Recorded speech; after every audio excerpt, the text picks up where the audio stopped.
Hello നമസ്കാരം. Heavy കൂളിൻ്റെ പുതിയൊരു എപ്പിസോഡിലേക്ക് എല്ലാവർക്കും സ്വാഗതം. നമ്മൾ ഇന്ന് പോകുന്നത് താമരശ്ശേരിയിൽ കൂടത്തായി എന്ന് പറയുന്ന സ്ഥലത്താണ്. അവിടെ സിൽവർ സാൻഡ് എന്ന് പറഞ്ഞിട്ടൊരു ക്രഷർ യൂണിറ്റ് ഉണ്ട്. നമുക്ക് ആ ക്രഷർ യൂണിറ്റിൽ ഒരു 10 വീല് ടോറസ്, ഐഷറിൻ്റെ 10 വീല് ടോറസ്, അതിലേക്ക് നമുക്ക് ഇലക്ട്രിക്കൽ എയർ കണ്ടീഷനിങ് സിസ്റ്റം നമ്മൾ ചെയ്യാനാണ് പോകുന്നത്. നിലവിൽ ഇപ്പോൾ നമുക്കന്നത്തെ മെക്കാനിക്കൽ എയർ കണ്ടീഷനിങ് ചെയ്യാൻ ചെറിയൊരു ബുദ്ധിമുട്ടുള്ളത് കൊണ്ടാണ് നമുക്ക് ഇലക്ട്രിക്കൽ തന്നെ ചെയ്യുന്നത്.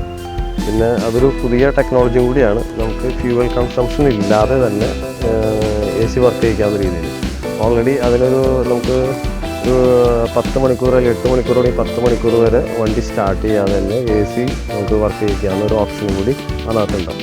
ഇപ്പോൾ ഓൾറെഡി നമുക്ക് ഹാൾട്ടിങ് വരുന്ന സമയത്ത്, അതായത് ഇപ്പോൾ അവർ ഒരു ലോഡ് എടുത്ത് കഴിഞ്ഞ് അടുത്ത ലോഡിന് വേണ്ടി വെയിറ്റ് ചെയ്യുന്ന ഒരു സമയത്ത് പോലും നമുക്ക് വണ്ടി സ്റ്റാർട്ട് ചെയ്യാതെ തന്നെ AC ഇടാം.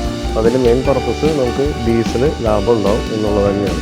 എന്തായാലും നമുക്ക് കൂടത്തായി വരെ ഒന്ന് പോയാലോ, നമുക്കൊന്ന് വർക്ക് കാണാം, എന്തായാലും കാണാം. ഓക്കെ.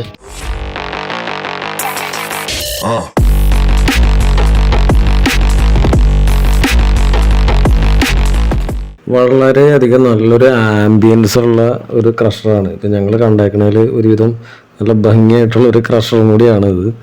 മുളകളൊക്കെ വെച്ച് പിടിപ്പിച്ച് നല്ല ഭംഗിയാണ്. അതായത് ഏകദേശം വയനാടിൻ്റെ ഏകദേശം നല്ലൊരു തനതായ ആ ഒരു ഭംഗി നിലനിർത്തിക്കൊണ്ട് തന്നെയാണ് ആ ക്രഷർ നിൽക്കുന്നത് തന്നെ. നമ്മൾ ഇതിക്ക് മുന്നത്തെ വീഡിയോയിൽ കണ്ട പോലെ തന്നെ ബെൻസിൻ്റെ ഇൻസ്റ്റാളേഷൻ കണ്ട പോലെ അതേ സെയിം കിറ്റ് തന്നെയാണ് ഈ ഐഷറിൽ നമ്മൾ ഫിറ്റ്മെൻറ്റ് നടത്തുന്നത്. ബെൻസിനെ സംബന്ധിച്ച് ഐഷറായിട്ട് നമ്മൾ താരതമ്യം ചെയ്യുമ്പോൾ ഐഷറിൻ്റെ ക്യാബിൻ്റെ സൈസ് കുറച്ച് വ്യത്യാസമുണ്ട്. ക്യാബിൻ്റെ സൈസ് കുറവാണ്, വലിപ്പം കുറവാണ്. പോലെ തന്നെ ഇത് ടിപ്പർ ആയതുകൊണ്ട് തന്നെ സ്ലീപ്പർ ക്യാബിനല്ല. അപ്പോൾ അതുകൊണ്ട് തന്നെ ക്യാബിൻ്റെ വലിപ്പം മറ്റേതിനെ അപേക്ഷിച്ച് വളരെ കുറവാണ്. അപ്പോൾ അത്രയും പരിമിതമായ ഒരു സ്ഥലമേ ഉള്ളൂ നിലവിൽ ഇപ്പോൾ ഈ യൂണിറ്റ് വെക്കാൻ വേണ്ടിയിട്ട്. നമുക്ക് അതുപോലെ തന്നെ ക്യാബിൻ്റെ ടോപ്പിൽ ഇതിപ്പോൾ വണ്ടി കുറച്ച് പഴയ മോഡൽ വണ്ടിയാണ്. അപ്പോൾ അതുകൊണ്ട് തന്നെ അതിനിപ്പോൾ റൂഫ് ടോപ്പിൽ ഇത് വെക്കാനുള്ള വേറെ ഓപ്ഷൻസ് ഒന്നും ബെൻസിൻ്റെ പോലെ വരുന്നില്ല.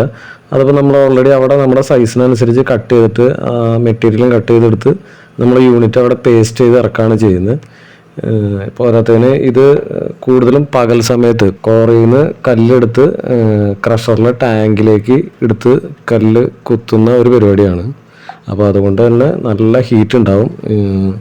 ആ നല്ല ചൂടുള്ള സമയത്ത് തന്നെയാണ് നമ്മുടെ AC സിസ്റ്റം വർക്ക് ചെയ്യുന്നത്.